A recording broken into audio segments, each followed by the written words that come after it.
Afghanistan, a land of mountains, deserts, and warriors, a nation at the crossroads of empires, where history has never been written in ink, but in blood.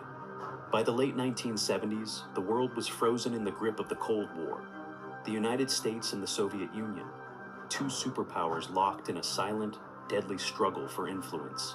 And in the heart of Central Asia lay Afghanistan, a country neither side could afford to ignore. To the Soviet Union, Afghanistan was more than just a neighbor. It was a buffer, a shield against Western influence. And to the United States, a potential battleground, a chance to bleed the Red Army without ever stepping foot on Soviet soil. But Afghanistan was already on fire. A storm was brewing from within. April 1978, the Sour Revolution.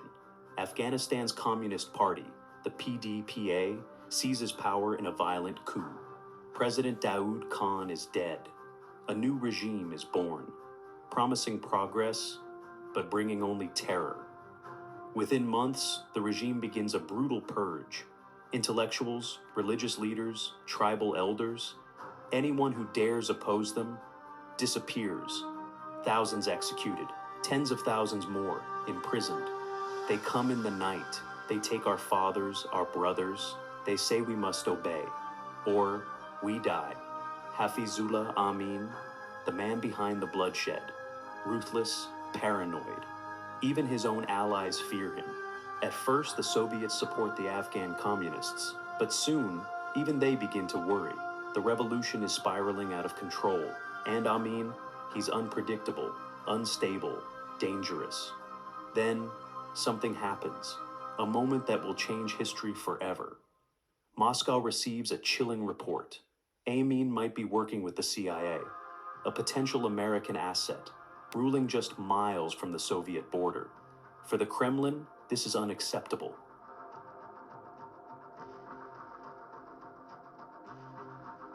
At the heart of this crisis is Hafizullah Amin, once a Soviet ally, now a thorn in Moscow's side. His purges of political enemies have fueled widespread unrest. His grip on power is slipping.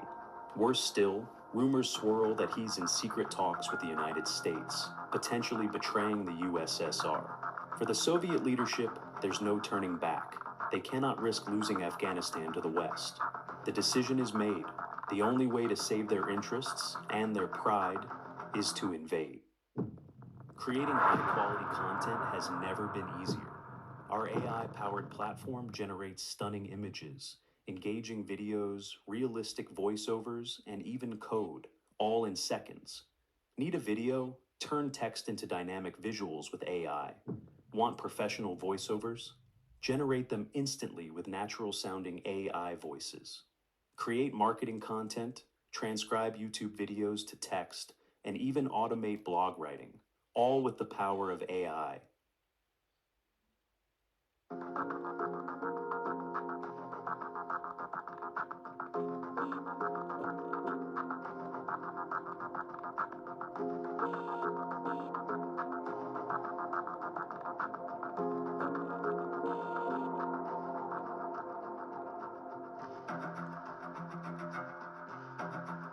December 27, 1979. In the dead of night, Operation Storm 333 begins. Soviet Special Forces, Spetsnaz, are dispatched to Kabul, tasked with eliminating Amin and securing the government. Under the cover of darkness, they descend on the Taj Beg Palace, a fortress nestled high above the city. In moments, explosions tear through the night air. Gunfire erupts. The palace is engulfed in chaos. Amin's guards are caught off guard. The palace, once a symbol of power, is now a battlefield. The Spetsnaz storm through the halls, ruthless and precise. Within 40 minutes, it's over. Amin is dead, his reign of terror snuffed out in an instant. Moscow celebrates, a swift victory. The Soviets have installed a new leader, Babrak Karmal, a puppet who will follow their orders. Afghanistan is theirs, or so they believe. But the victory is hollow. The streets of Kabul may be silent for now, but across the mountains, the villages, and the deserts, a fire has been ignited. The true resistance is just beginning, and the Soviet dream of a quick and easy victory will soon become a nightmare they can't escape.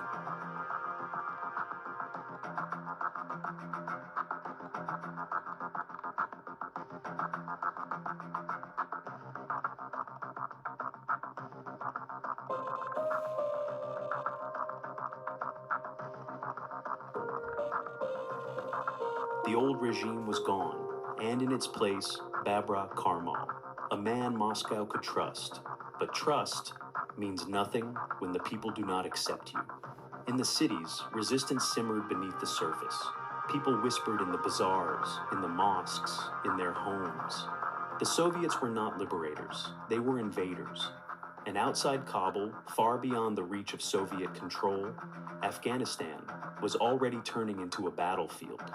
Within weeks of the Soviet invasion, protests erupted across the country. In Kabul, students took to the streets, chanting against the communists. In Jalalabad, Afghan soldiers deserted, taking their weapons into the mountains. But it was in Herat, in the west, where the first major uprising began. Thousands of civilians, led by mutinous Afghan soldiers, rose against the Soviet-backed regime. For a brief moment, Herat was free, but not for long.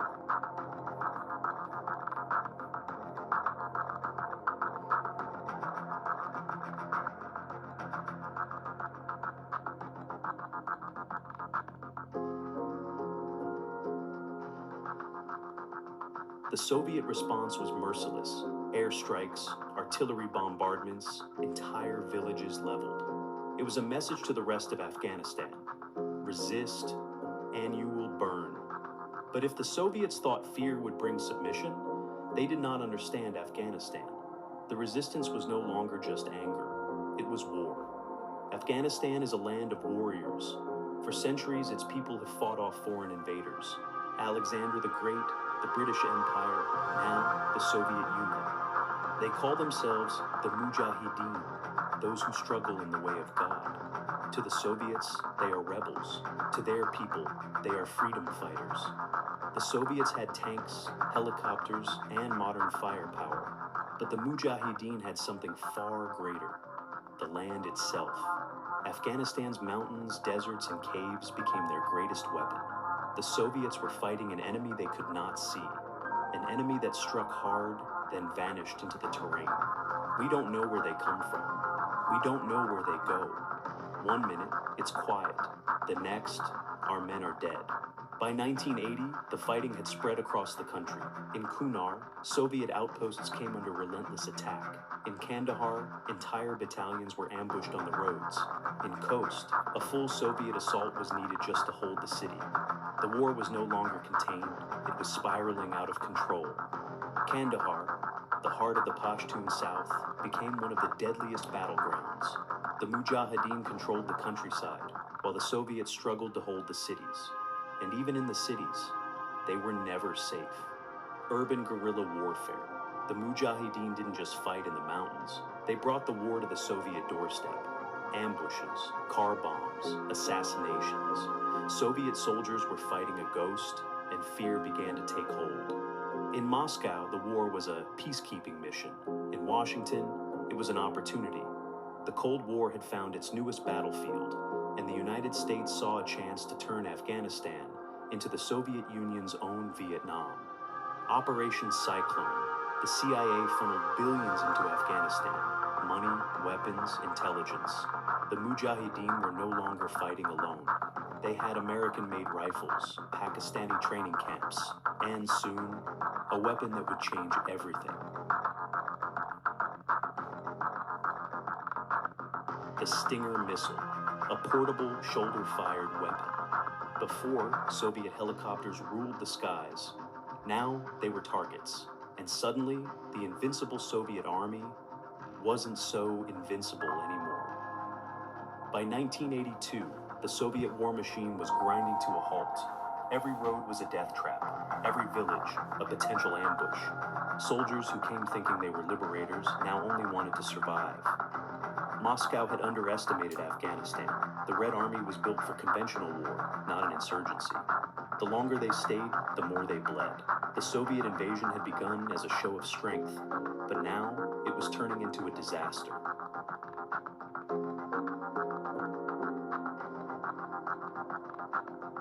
By 1983, the Soviet war machine was grinding forward, but the resistance was growing stronger. What was supposed to be a swift intervention had turned into a war without end. The Mujahideen refused to be crushed, and the Red Army was learning a painful lesson. Occupation is not victory. The Soviets had overwhelming firepower. They had a lot of tanks, helicopters, and an army of over 100,000 troops. But firepower alone doesn't win a guerrilla war. The Mujahideen weren't fighting to win battles. They were fighting to outlast an empire. Frustrated by the mounting losses, the Soviets changed their approach. Search and destroy missions replaced traditional battles. Helicopter gunships patrolled the skies, hunting Mujahideen fighters from above. Villages suspected of aiding the resistance were bombed, their inhabitants forced to flee. The countryside burned, but the Mujahideen only spread further. But brute force alone wouldn't be enough. The Soviets needed a specialized weapon against an enemy that refused to fight in the open. Enter the Spetsnaz, elite Soviet commandos, trained to fight like the Mujahideen. They moved in small, agile units, striking Mujahideen camps deep in the mountains. These weren't the lumbering battalions of the Red Army. They were fast, precise, deadly. For a time, it seemed to work. Mujahideen losses increased. Supply lines were cut. Soviet commanders believed they were finally gaining the upper hand. But the Mujahideen were not just surviving. They were adapting. They abandoned head-on battles, relying on ambushes, sabotage, and hit-and-run attacks. Soviet convoys became moving targets. Roads were lined with landmines. An entire battalion could leave a base and never return.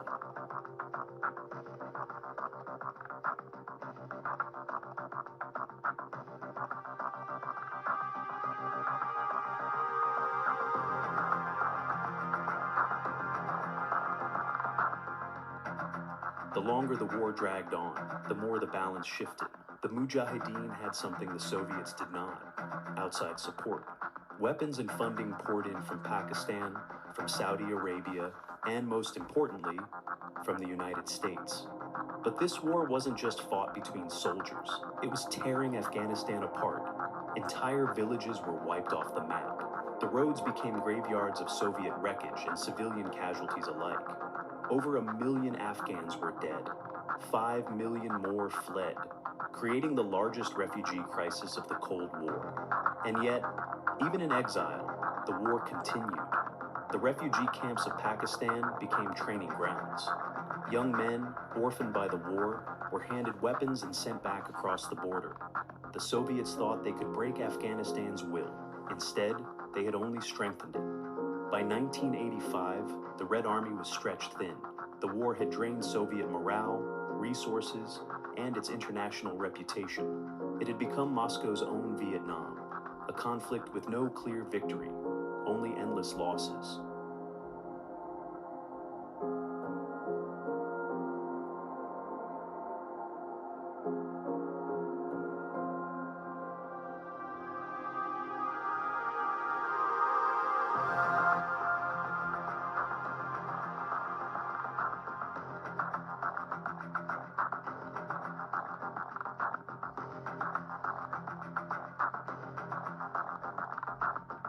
By the mid-1980s, the war had taken on a grim predictability. Soviet troops pushed forward, only to be met with relentless resistance. They bombed villages, secured roads, and launched offensives. But the Mujahideen always returned. It was a cycle with no end, a war that no longer had a clear objective beyond mere survival. And then, far from the battlefields of Afghanistan, something shifted. Not in the mountains or the deserts, but in the halls of the Kremlin. In Moscow, Mikhail Gorbachev had taken power, inheriting not just a stagnant economy and a discontented population, but a war that had become an open wound. The Soviet people were growing restless. Mothers demanded to know why their sons were coming home in zinc coffins. The economy was buckling under the weight of military spending. The Cold War itself was shifting. For Gorbachev, Afghanistan was no longer just a war. It was a liability. It was a problem that had to be solved, not with more troops, not with more bombs, but with an exit. But leaving was dangerous. A retreat had to be careful, strategic. If they pulled out too quickly, the Afghan communist government would collapse overnight. If they waited too long, the war could drag Moscow down with it. Desperate to prove that the Afghan government could stand on its own, the Soviets backed one final massive offensive. The target, Jalalabad, a crucial city near the Pakistani border. If it held, it would be a show of strength, a sign that their allies in Kabul could survive. If it fell, it would be an undeniable disaster. The battle that followed was one of the bloodiest in the war. Soviet jets unleashed destruction from above. Artillery pounded the hills, the valleys, the streets, turning them to rubble. Thousands of Mujahideen fighters descended upon the city, wave after wave, undeterred by the inferno. The Soviets and their Afghan allies held the city. But it was not a victory. It was proof of how fragile their grip had become. If this was what it took to hold one city, how could the government in Kabul hope to survive without them?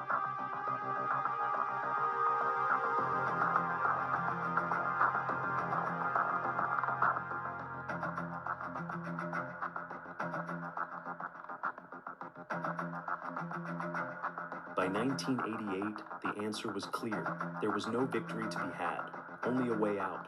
Gorbachev announced what many had already suspected. The Red Army would withdraw from Afghanistan. It would be a careful, staged retreat. One by one, Soviet bases were dismantled, convoys rolled north, and airfields were abandoned. The goal was to leave with dignity, to make it seem like a planned departure, not a desperate escape. But the Mujahideen saw no difference. To them, the invaders were running, and they had no intention of letting them leave unscathed. The road back to the Soviet Union was lined with fire and death. Convoys were ambushed in narrow mountain passes. Mines turned supply trucks into burning wrecks. Bridges were blown apart before the last Soviet tanks could cross. It was not an organized withdrawal, it was a hunted retreat.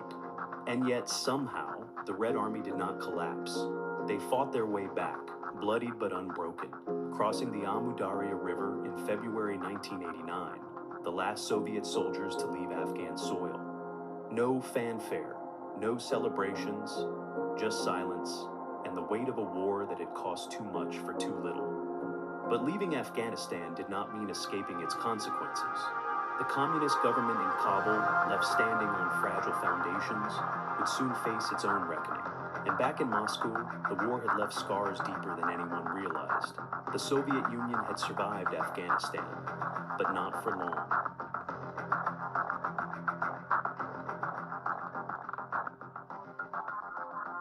For 3 years, President Mohammad Najibullah held Kabul, using Soviet-supplied weapons and funding to keep his enemies at bay. But without Moscow's full support, his days were numbered. The streets of Kabul, once bombed by Soviet warplanes, now became battlegrounds for warlords. Rockets rained down on the city. Civilians, who had survived a decade of war, now found themselves in the middle of another. In 1992, Najibullah's government collapsed. The Mujahideen swept into Kabul, but instead of bringing peace, they brought chaos. Warlords fought over the ruins. Alliances shifted. Battles raged not in the mountains, but in the very heart of the capital. From the wreckage of war came something new, something no one had expected. A group of fighters, many of them students from religious schools in Pakistan, rose up against the warlords. They called themselves the Taliban. They promised order. They promised stability. And in a country exhausted by war, that was enough. By 1996, they had done what no one else could. They seized Kabul. They executed Najibullah, hanging his body from a lamppost as a warning. And they imposed a new order, one ruled by strict religious law. Afghanistan had traded one war for another, one ruler for another. The Soviet invasion was history, but the conflict it had sparked was far from over. The Soviet-Afghan War had been a Cold War battleground, but its consequences would stretch far beyond the 1980s. The weapons, the fighters, the alliances forged in those mountains, they would not disappear. Some of the same Mujahideen who had fought the Soviets would go on to fight in new wars, in new lands. Some would turn their sights on the very countries that had once armed them.